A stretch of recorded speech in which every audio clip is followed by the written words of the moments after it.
Super.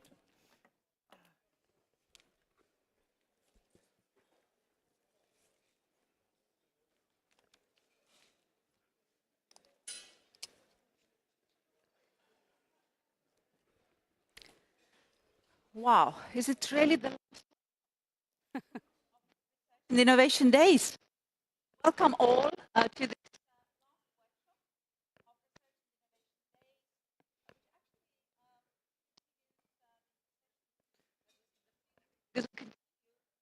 Speak about careers, but with a particular focus that is transforming a research evaluation and now how it's igniting. We don't hear you. We don't hear you. Why? My mic doesn't work. Sorry. It seems my mic doesn't work. Okay. Now, welcome to this last session of Research and Innovation Days, which is a continuation of the plenary, because we continue to speak about careers, but with a particular focus. That is transforming research evaluation and how it's igniting academic careers to new heights. But before starting to discuss all the different aspects, let me just use an example of a Nobel Prize laureate of 2023, Katalin Karikó. She, if you remember, was Nobel Prize laureate for medicine, but she has declared that in the past, she had not been considered faculty quality because she didn't have a first author publication in Nature and she didn't have an Ivy League education. Can you imagine? I think this is a good illustration how much the assessment of researchers is predominantly rewarding high numbers of scientific publications in prestigious journals. Such a publish or perish culture puts at risk the attractiveness of research profession. It puts at risk the capacity to retain talents as well as research integrity. It also has a negative impact on the health and well-being of researchers. So what we should do instead, we should aim at nurturing a supportive research culture, which is focused on quality, which is focused on impact, which is focused on values, early sharing, openness and collaboration. And that also recognizes a broader diversity of research contributions. So I think here in this audience, I don't need to repeat that we need fundamental changes in order to move away from today's narrow definition of what a successful researcher looks like. In order to become a Nobel Prize winner, for instance, as we've seen. Now, this is why the Commission, member states and research organizations are acting together to reform research assessment, to improve careers of researchers as part of European research area and its policy agenda. As a very concrete action, Commission has facilitated the establishment of research organizations of an agreement on reforming research assessment and of a coalition of signatories, which is called QUARA. Moreover, reforming researchers' assessment is included among the areas for action, also in last December's Council recommendation that establishes a new framework for research careers. So in this session, we will identify, together with our speakers, great speakers who have joined us here, and in a minute I will introduce them to you. We discuss the changes which are needed for all these changes. But before introducing the first speaker, you see the Slido, which you can now join. You need to choose workshop 1 in order to be able to do that. And you can also put the questions. So if all the speakers keep within the limits of 5 minutes, then we hope we also have a chance to deal with your questions. Now, our first speaker today is Sebastian Dahle, who's assistant professor at the University of Ljubljana. And in this session, Sebastian will represent the views of researchers, as he's also president of EuroDoc, the European Council of Doctoral Candidates and Junior Researchers. So, Sebastian, in your view, which are the changes to the assessment of researchers that would improve researchers' careers? Over to you. Thank you so much. So, yeah, like you highlighted, research assessment of researchers, evaluation of researchers is such a pivot point, such a lever, really, that can be set to a good or a bad direction. That we could talk long times about this, but for these 5 minutes, I would like to give you 5 points at the hand. The first thing is constructive alignment. That's something that we do actually in many parts of our job. If we do our research, we start phrasing the research question or the hypothesis, and then we design the pathway there, how to get there. If you're doing the teaching, we first design the intended learning outcomes, and then think about how to examine them and how to teach this in the end. And the same goes for science policy, where we don't start with KPIs, but where we want to go, and all the other parts as well. So shouldn't we do the same with research assessment, with the assessment of the people all the more, to start with the purpose and then define the measures? And with the measures, we heard that these very single measures that we're currently using, just looking at high journal impact factor publications, this is something we're moving away from. And one part that it feels like there's more and more pressure to excel, not just in one scientific area, but in all more, but in a variety of different roles. And this is something, on the one hand side, yes, we need these diverse diverse portfolios, but we need to have them in a balanced way. We cannot expect that we are exceeding in every single point of them, but they need to offer different kind of alternatives, and everyone needs to build their own portfolio that fits their profile. As a third point, that's a critique that we're hearing in many of those discussions, particularly from those member states who have relatively recently introduced a fully scientometric basis for the research assessment, that they say, well, if you're now going back to these more diverse and more narrative-based kind of assessments, then this opens the door for all sorts of subjectivity, maybe even cronyism. And there's a simple answer to that, yes, the scientometric system was meant to this, and it's still going to be in a sustainable way, going to be used, and in a responsible way it's going to be used. But just by itself, it doesn't really offer any abstraction from the biases. It isn't really a solution to overcome any kind of malpractice, maybe even. What's helping there are transparency and training. Transparency to lay everything out in the open and expose any potential malpractice, but then the training for the people, for the assessors and the assessees, to actually be able to go along with it. The fourth part is an alignment. So even if we change things in the national system, like particularly in the Netherlands, we see very many things happening, but also in other European countries. If we just change things locally, this isn't really sticking to the careers we're having. Our careers as researchers are international. So if we're changing rules in one place, still we can expect that at one point or another through our career path, we're still going to be subjected to those maybe dated rules that they're applying in other places. So what's really needed there is a proper alignment between European member states at least. And last but not least, with all these things we're discussing, this is of course causing more and more efforts. It's more difficult than just click a button and get a number. So with these increased efforts, one important point is we want to address more qualitatively, less quantitatively, and the same holds true for the frequency of the assessment. So assess better, but assess less. To sum up within the 5 minutes, the 5 points thus are constructive alignment, could look to the purpose, diverse portfolios, transparency and training, European alignment, and fifth, assess less to assess better. Thank you. Well, many thanks, Sebastian, for really outlining these very important 5 principles. Many thanks for doing it in such a nice, structured way, and also perhaps putting away some of the concerns that it is complicated. This is something that takes more time, but as you said, doing less, doing qualitative, well, less often, but going in more depth with that. Our next speaker is Karen Strobans. She's a policy advisor and consultant, but most importantly, she's vice chair of the steering board of the Coalition of Advancing Research Assessment, COARA, that I mentioned before. Now, Karen, how can COARA contribute to better research careers? Great question.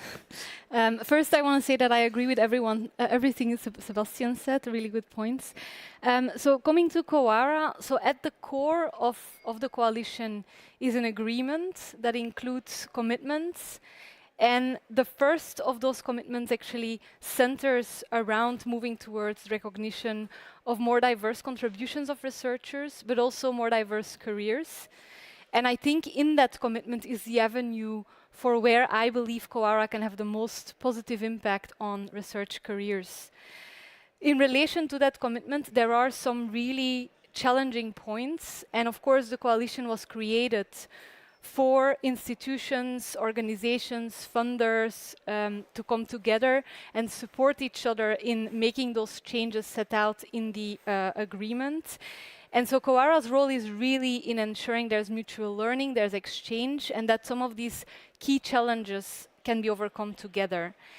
And if I can just focus on 3 of the challenges that I think are most important in relation to research careers. The first one is that we will need to really exchange good practice on change management, because the changes ahead are substantial and, as already was mentioned, complex.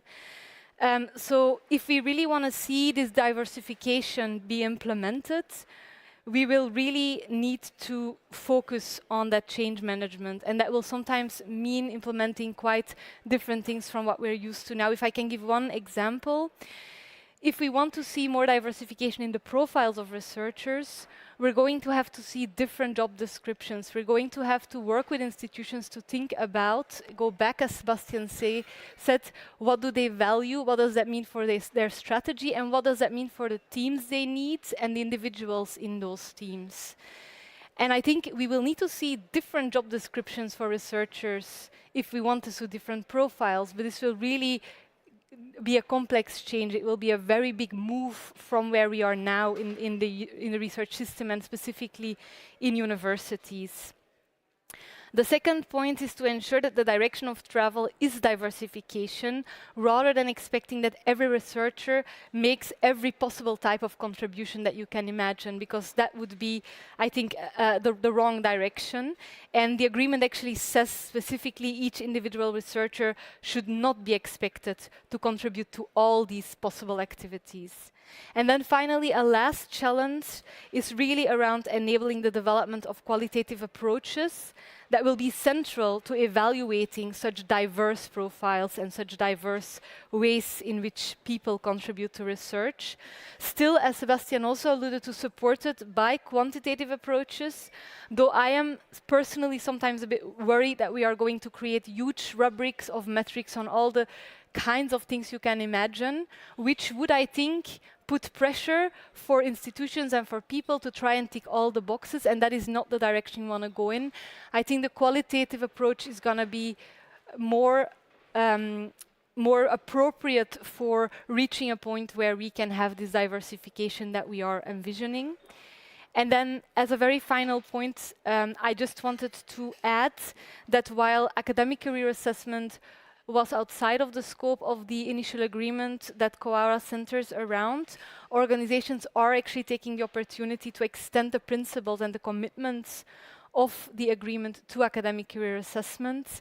And there is now a working group on reforming academic career assessment active. So for those maybe in the audience who are members of an institution that's a member of COARA, that is something to potentially look at. And I'll just end there. Thank you. Well, many thanks, Karen, for sharing your views, and I think you really referred to many very important and relevant points.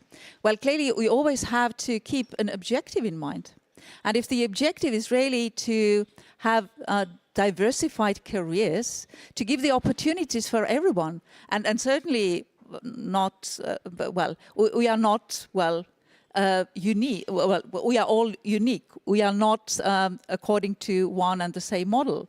And as you said, don't expect that, for instance, each and every researcher is a great communicator, but there are some.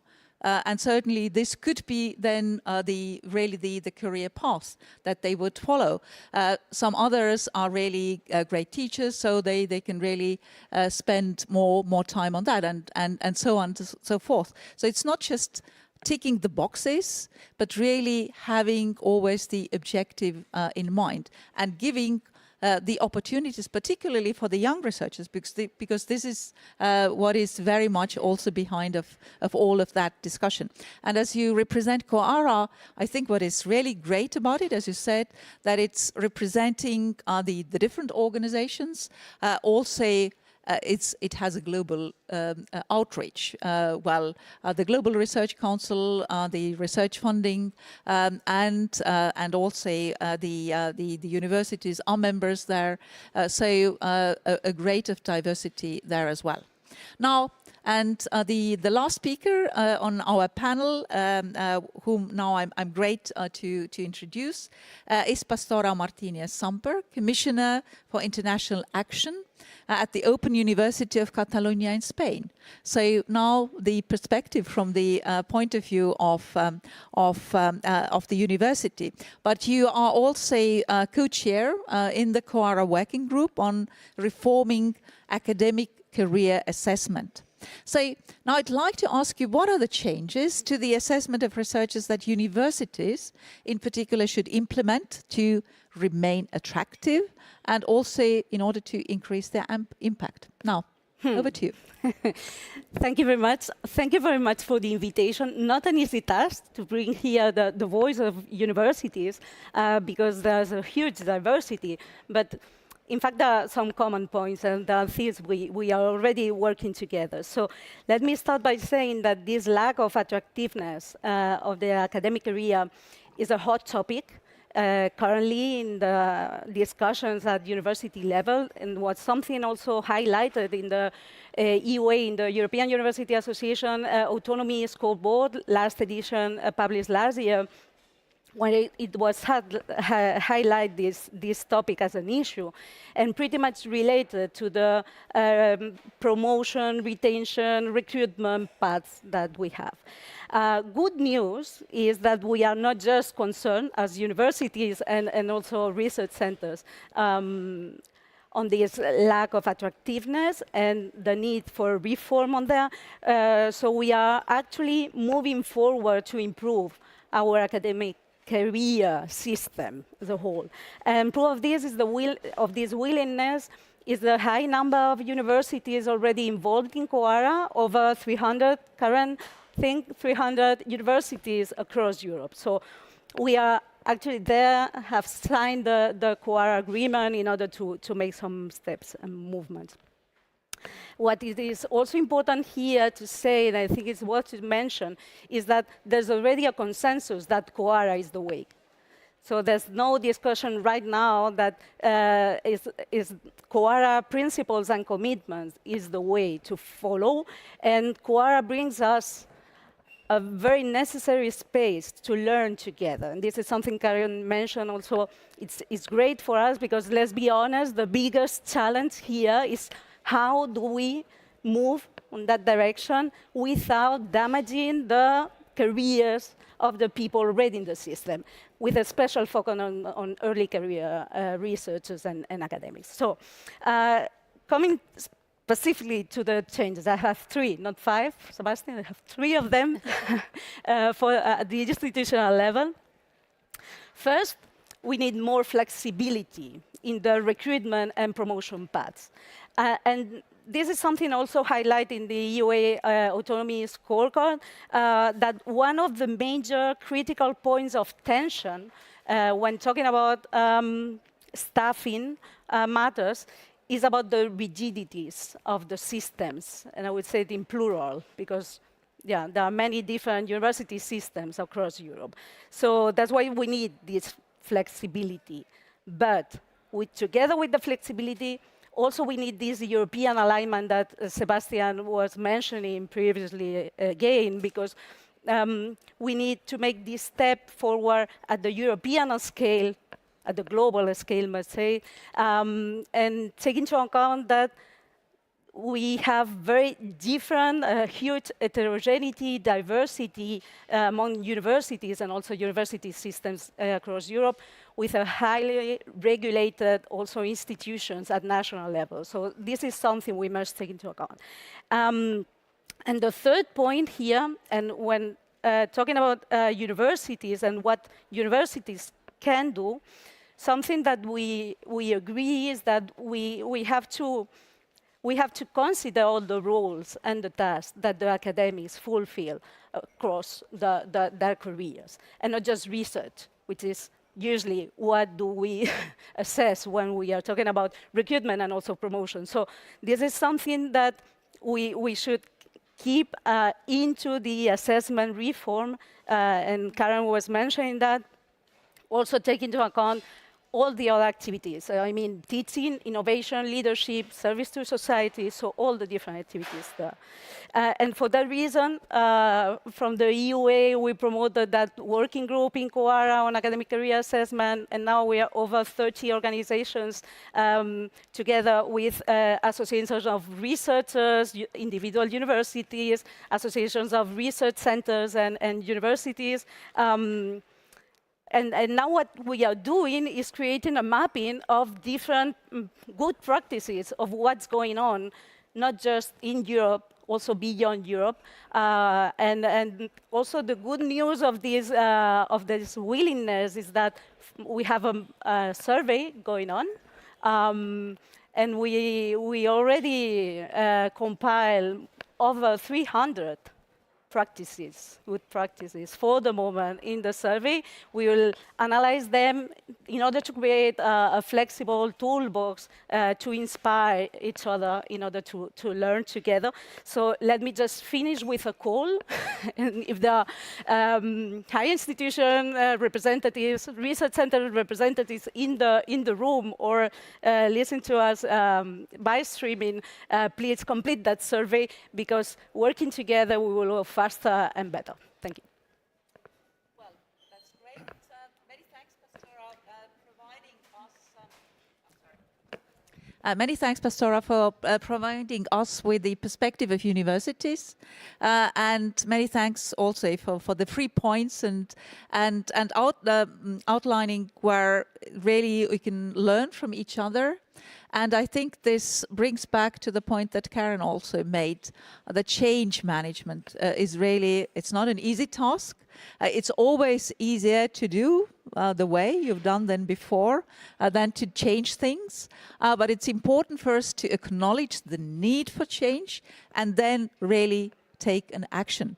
And this is where Coara has really helped, bringing together different actors from Europe and beyond, from different stakeholders and institutions for the same purpose. Now, I believe we also have time for a couple of questions. If we can see the results of Slido. Okay, let's see. What do we have here? Okay, how to handle the transition to have... Okay, now I'd see if our panelists see any of the questions, to which they'd like to react, how to handle transition period, how people-centric, I guess centric code could be incorporated, how to ensure that European researchers will not be disadvantaged. Okay. I think the global cooperation is one of the ways. But yeah, I see Karen would like to react. Yeah, I can start, and I'll try to be brief. So on the, I guess the first and the last kind of go together a bit. That there's a transition period, but there's also the mobility issue. So I think the first thing to say is we know that we are not the only ones who are looking at changing research assessment, and Coara is collaborating with others. For example, Latin America is very advanced in their way forward. We have also quite a bit of interest now from probably all the different continents. So we're not the only ones who are moving. And it's really something that's going on globally. So that's the first thing to say. In terms of the transition period, this is something we need to monitor. We need to be careful. I think it's a very valid point, but it's one that everyone who's involved in these initiatives is very aware of. We are looking at doing pilots, evaluating how they're going, making sure that we are careful in the way that we are progressing. And very briefly, what was the last one was on the people-centric. I think one thing to say on this is let's look at other sectors. There's a lot of very good practice out there of looking at this more people-centric way of evaluating.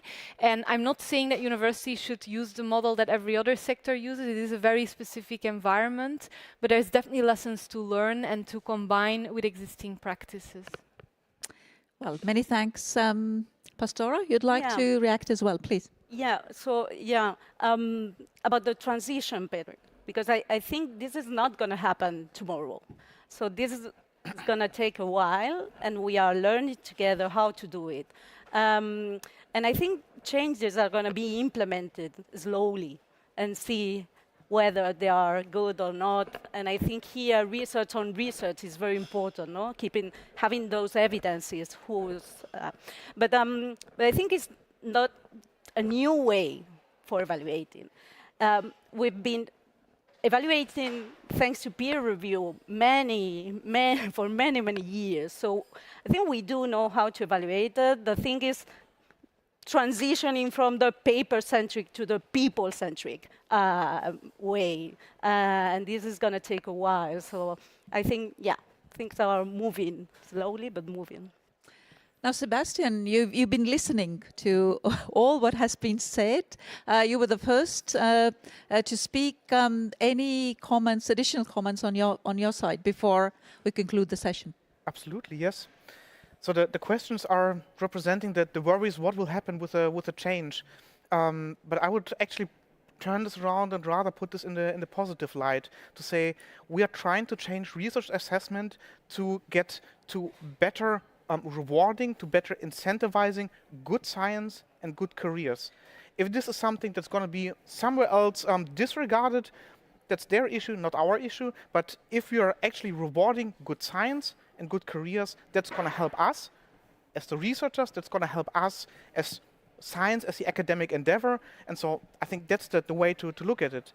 Yes, of course, there will be the transition period, and this will take some time. Probably this will even take a generational change to really fully be put into practice. And this will also take a lot of training and support, obviously.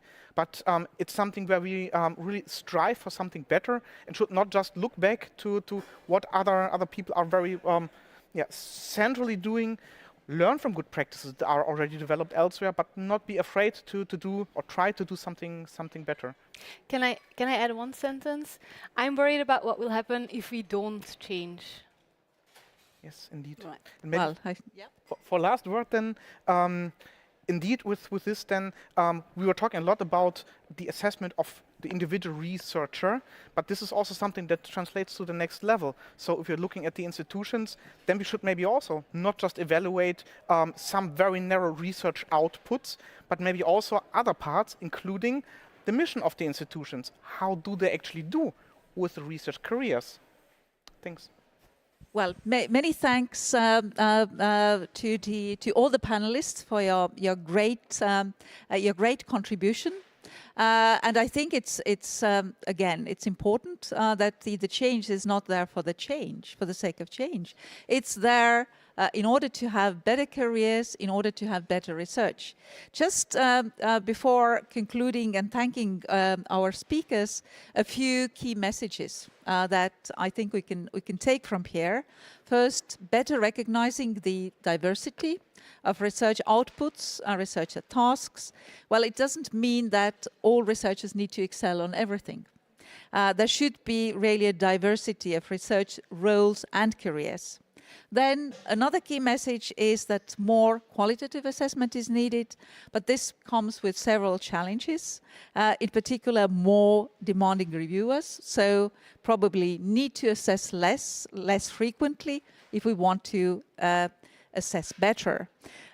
Also, we've seen a strong commitment to reform universities in their research assessment, despite the many challenges, notably moving forward without penalizing the researchers and academics already in the system.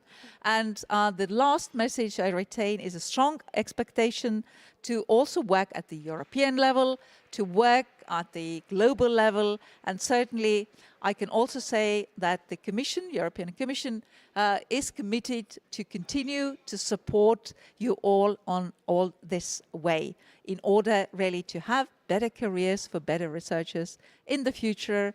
Many, many thanks to the speakers. Let's thank them with a great applause, and many thanks also for you, for your patience of also following this session attentively before the Research and Innovation Days are closed. Thank you very much.